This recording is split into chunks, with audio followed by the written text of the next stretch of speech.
Olá, tudo bem com vocês? Mais um tema empreendedor. Eu sei que tem muita gente aí preocupada com a crise, a gente está ouvindo falar um pouco mais disso, a palavra recessão voltou a falar. Eu sou do tempo que vivia todo aquele entreveiro de 2008 ali, entre 2008 e 2010, foi acho que talvez a maior crise que eu tenha presenciado, mas a gente sabe que existem outras crises, né? O fato é, gente, que empreender assume risco, né? Isso a gente que é empreendedor, a gente já sabe no dia a dia que empreender de fato a gente assume risco. E a gente sabe também que a economia sempre vai ter momentos de alta e momentos de baixa, né? São momentos de incerteza. A economia não existe uma coisa que a gente fala, uau, estamos seguros agora, enfim. Não existe isso. A gente sabe que o mundo ele pode se desestabilizar a qualquer momento. A gente sabe que uma bolsa de valores despencando em outro lugar tem reflexo em outros. O mundo está conectado e ponto.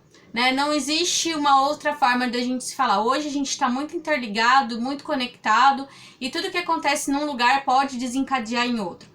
Antigamente isso acontecia de uma forma mais lenta, né? Porque as economias não eram tão interligadas, mas hoje isso acontece praticamente no estalar de dedos. Do mesmo jeito que acontece lá, acaba acontecendo isso, né?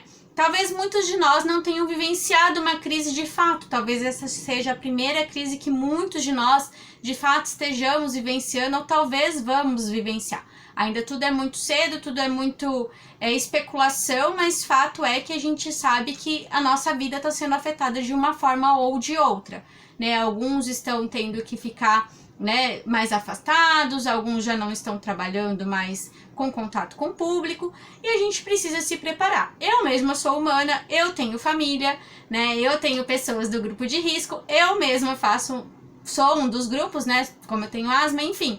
A gente precisa tomar cuidado e saber como a gente pode trabalhar nesse momento, né? Desde quando eu fazia faculdade, a gente trabalhava na parte de ciências políticas. Uma das coisas que eu aprendi na parte econômica são as economias cíclicas, né?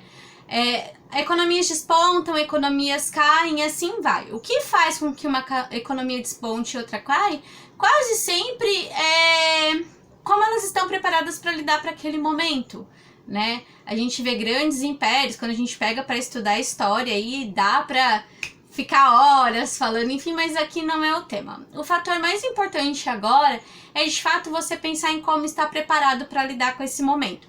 E lidar com esse momento também com inteligência emocional, né? A gente precisa também, lógico, a gente fica preocupado, sim, mas a gente tem que ser um preocupado realista, digamos, né? Ciente dos fatos e do que está acontecendo. Conhecer as crises, como elas aconteceram e tudo, nos ajuda a entender um pouco como que tudo funciona. Né, as economias nacionais, a gente já passou por inúmeras, né? Eu sou do tempo da inflação, por exemplo, que as pessoas iam marcando na maquininha. Mas a gente entende com o passado qual que é o comportamento mais ou menos esperado diante de possíveis problemas, né? O que a gente pode esperar. Uma das coisas que a gente talvez não perceba, mas é que muitos de nós decidiram empreender no momento de crise.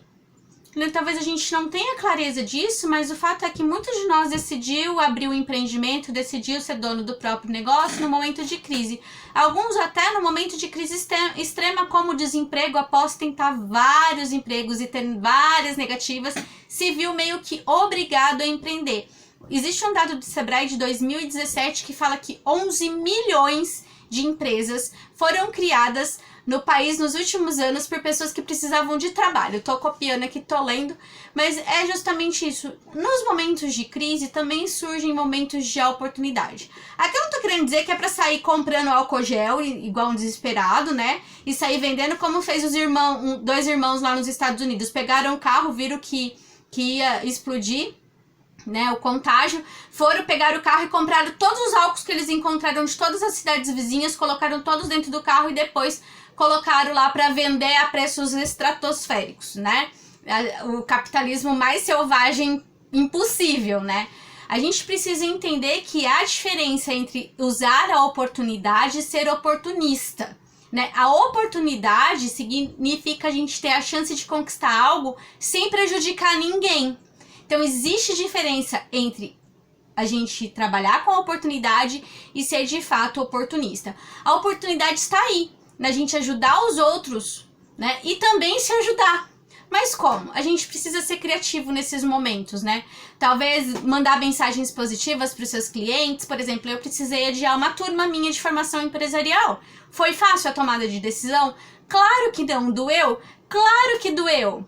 É óbvio que doeu. Eu amo fazer isso, eu amo esse contato. Quem me conhece sabe que eu sou a rainha do beijo e do abraço, né? Então, é complicado, mas a gente precisa ser criativo, né? Se manter próximo dessas pessoas, ficar mais achegado a elas, fortalecer nosso relacionamento, dizer que elas são importantes. Faça isso com seus clientes, né? Não é porque você tem uma loja que teu cliente não tá indo lá que você não pode reforçar o contato com o seu cliente. Por isso que lá nos meus áudios antigos e nos meus vídeos antigos, eu falo muito sobre isso. Você tem os seus clientes agrupados e eles são conhecidos? Porque olha nesse momento como é importante se fazer presente. No momento de distanciamento social, né, onde a gente não tá tendo muito convívio com as pessoas, como que é legal a gente receber uma mensagem falando: opa, pensei em você, opa, gravei esse vídeo pensando em vocês que são meus clientes, né? Inclusive tô gravando esse vídeo pensando em vocês que são meus clientes, né? Justamente, como que é importante a gente falar para as pessoas: olha, estou próxima de ti, tamo junto, vai passar, né?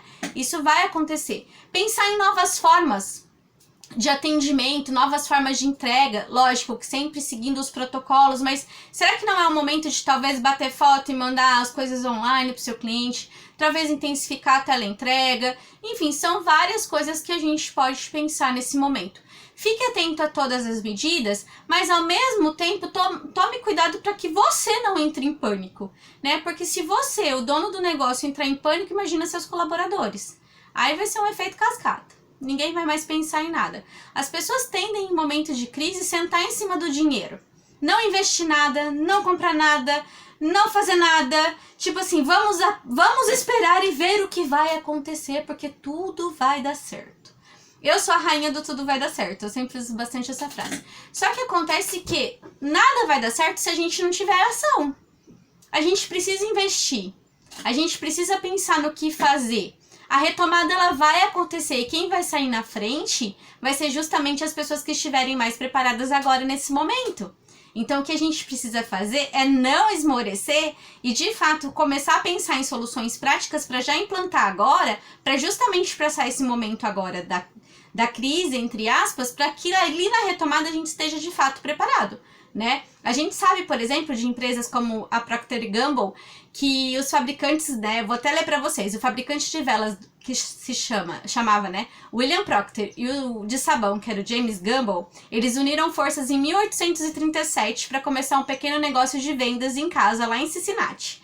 Foi quando aconteceu o pânico de 1837, ou seja, eles se uniram suas forças para transformar. A Procter & Gamble hoje é gigante, né? A IBM também nasceu, né, no momento da Grande Depressão, entre 1873 e 1896. Né? Ali eles desenvolveram uma nova tecnologia voltada para a demanda durante os 23 anos de crise econômica. Lá foi um período bem extenso, lá em 1873, depois vocês podem procurar as histórias dessas empresas, enfim, eu achei de inúmeras, mas se fosse trazer aqui o vídeo ia ficar muito longo, ele já tá longo, mas eu acho que o tema é importante pra gente trabalhar e também dar uma acalmada no coração. No entanto, o mesmo não aconteceu, por exemplo, em momentos até de certa calmaria, né, com a Kodak, porque elas deixaram de inovar, elas sentaram no trono do nunca seremos abalados, né, e aí a inovação aconteceu. Por isso que inovação é tão importante, a gente precisa pensar em novas formas de falar. Tem cliente que não gosta de falar comigo através de vídeo, mas adora quando eu mando um áudio para ele. Tem gente que não gosta de nada disso e prefere quando eu mando escrito. Não existe uma única fórmula da gente fazer as coisas. A gente, dependendo do nosso cliente, a gente também precisa ir nos adequando. A gente vai atender todo mundo? Não. Né? Não é todo mundo que vai ser nosso cliente, só que é importante a gente pensar nesses momentos como inovar para atender a maior quantidade de pessoas, né? Muitos já tendem a não investir de forma natural, ela já tem um medo com isso, e por isso novos negócios às vezes não serão abertos nesse momento. É a hora de aproveitar, porque a concorrência tende a diminuir.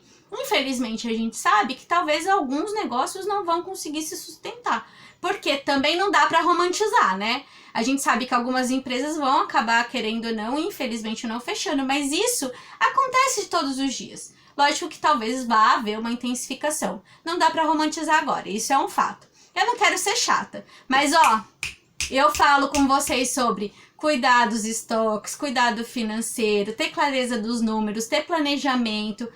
Quando eu faço diagnóstico empresarial, por exemplo, tem uma pergunta que a gente fala lá: você está preparado para trabalhar com as baixas de venda? Como que você vai pensar em trabalhar com as baixas de venda? Olha, não tem uma empresa que tinha clareza realmente de como trabalhar as baixas de venda. E agora é uma coisa que vai ser possível de acontecer, né? Então a gente precisa estar preparado. Bom, e agora? Eu não fiz isso, o que eu faço? A gente sabe que o primeiro passo é não surtar. Não vai adiantar surtar, ficar desesperado, porque aí o que acontece? A gente não toma decisão nenhuma. Respira fundo, se precisar liga pra mim pra esvaziar o potinho do medo, não tem problema, a gente conversa, né? E segundo, a gente começar a trabalhar os próximos passos, né? E pensar nos planos que vão precisar ser feitos. Primeiro, estanque todos os ralos, veja onde você tá gastando, onde não devia, enxugue o máximo de gastos. E aqui eu não tô falando pra sair demitindo todo mundo, não, até porque... se você sair demitindo todo mundo para reduzir gasto, você vai ter um rombo orçamentário, porque você vai ter que pagar os acertos. E segundo, a gente, enquanto empresário, precisa pensar que nós também temos uma responsabilidade social. Então, demitir não é a primeira coisa a ser feita. A gente precisa, de fato, entender os nossos números e ter clareza para que a gente possa entender quais são as nossas despesas e como equilibrar elas da melhor forma nesse momento, com o menor prejuízo para nós, para nossa equipe e para o todo, como a sociedade. Né? O consumo, ele não vai parar 100%, as pessoas vão precisar continuar comendo, as pessoas vão precisar continuar bebendo, lógico que elas vão fazer adequações, é óbvio que elas farão adequações, porém, entretanto, contudo, o consumo, ele vai se manter. Então é importante a gente passar esse momento, se fortalecer para que a gente ali logo na frente retome, né? Por exemplo, a China já deu sinais de que vai agora, passou o pior momento e agora já começa a andar de novo. Vai sofrer um baquezinho? Tá sofrendo? Vai. Não, é o que eu falei, não tem romance. Mas a gente vai passar. Faça todos os seus levantamentos de créditos e impostos. Alguns bancos, né, já estão trabalhando com essa questão de negociar dívidas. Os maiores bancos, por exemplo, eles já estão trabalhando com isso. Eu acredito que eu li hoje o Itaú, né, o Bradesco, o Santander e tinha mais alguns outros bancos aí que já estavam falando em negociar dívidas por 60 dias, tanto de pessoas físicas como de pessoas jurídicas, né, negociando o vencimento de dívidas pelas empresas afetadas. Lógico que tinha algumas regrinhas lá, eles vão ainda anunciar regras, mas eu acredito que algumas prefeituras também já estão anunciando algumas formas de redução de impostos, então é bem importante também ficar informado e se informar da forma correta, né? Não é tudo que passa na timeline do nosso Facebook que são as informações corretas, né? Bom, pense também como vocês podem aproveitar esse momento. Maratonar série no Netflix não vai ser o melhor jeito da gente, né, tirar disso uma oportunidade. Aproveite esse tempo para coisas que realmente são importantes. Estou dizendo que não pode assistir série? Não, estou dizendo isso. Pode assistir, mas não precisa maratonar todas as séries da vida ali, né? O que vocês podem fazer? Primeiro, aproveitem esse tempo de forma com sabedoria. Se informem, pesquisem, tirem... Todo mundo fala que não tem tempo, agora é hora de pegar e olhar os números da empresa, eu vou falar um pouquinho mais. Mas também aproveite seus filhos, eles estão em casa. Então aproveite esse momento com seus filhos, é bem importante vocês pensarem nessa questão, né? Outra coisa que é importante a gente pensar e ter bastante sabedoria... Calma aí que eu veio para baixo o meu texto e eu não quero esquecer de falar nada, né? Tire tempo, né, com os seus cônjuges, é bem importante vocês aproveitarem que vocês vão ter um tempo que talvez vocês não tenham no dia a dia, né? E coincidentemente eu li uma pesquisa falando sobre 65% dos empreendedores que não separam as finanças, né? As finanças pessoais, as finanças empresariais todas misturadas, e eu sei que isso realmente acontece, e acontece muito. Então, marco zero, né? Não se desespere. Não se desespere, né? Primeiro passo, já começa a dar uma olhada e saber de fato se a sua empresa está dando lucro ou prejuízo através da DRE. Isso é importante para vocês terem clareza dos números e das próximas ações, né? Tenha conhecimento, segundo, de todos os seus custos fixos, todos os seus custos variáveis, né? É importante vocês terem essa clareza e essa noção para que vocês entendam os próximos passos. Terceiro, levante todos os empréstimos que vocês têm. Quais estão sendo as taxas que estão sendo cobradas no seu cartão de crédito, no débito, antecipação. Já veja isso, tente negociar o máximo possível, levante tudo isso. Pense em estratégias para o seu atendimento, para que a empresa não pare totalmente, né? Algumas estratégias, talvez, e lógico, seguindo os protocolos de segurança do seu município e do seu estado. Quarto, seja justo com os preços, não saia por aí aumentando tudo, tá? As pessoas não veem isso com bons olhos. Lógico que a gente também não é instituição filantrópica, mas a gente precisa também tomar cuidado para ser sábio nesse momento e o máximo possível que a gente puder, às vezes até solidário, né? Porque não só por uma questão, mas as pessoas também olham isso com bons olhos, né? Os nossos clientes. Use com sabedoria as redes sociais, esse é o quinto ponto. Mostre para os seus clientes que você está de fato tentando minimizar o maior possível os danos para eles e que você está ali à disposição. Informe como você vai fazer os seus atendimentos, né? Siga as orientações, esse é o sexto ponto, da sua cidade. Evite tomar multas desnecessárias. E sétimo, aproveite e TBC, tire a bunda da cadeira mesmo. Aproveite esse momento para sair da zona de conforto, se é que ainda você tá nela. Não dá mais, não tem espaço para isso. E oitavo, escute seu cliente interno, que são seus colaboradores e seus clientes externos, porque pode ser que eles tenham excelentes ideias para te trazer. Tenha um canal ali com eles. Tá bom? É importante nesse momento também cuidar da saúde da sua empresa, mas não esquecer também de cuidar da sua saúde. Afinal, né, a empresa, ela vai às vezes continuar existindo sem a gente, mas a gente sem a gente mesmo, a gente não vai continuar existindo. Né? Continuo aqui para tirar dúvidas caso vocês precisem. Estou à disposição de vocês também nas redes sociais, através do WhatsApp e torcendo muito para que tudo isso passe o quanto antes e boa saúde para todos nós. Fiquem com Deus e tchau, tchau.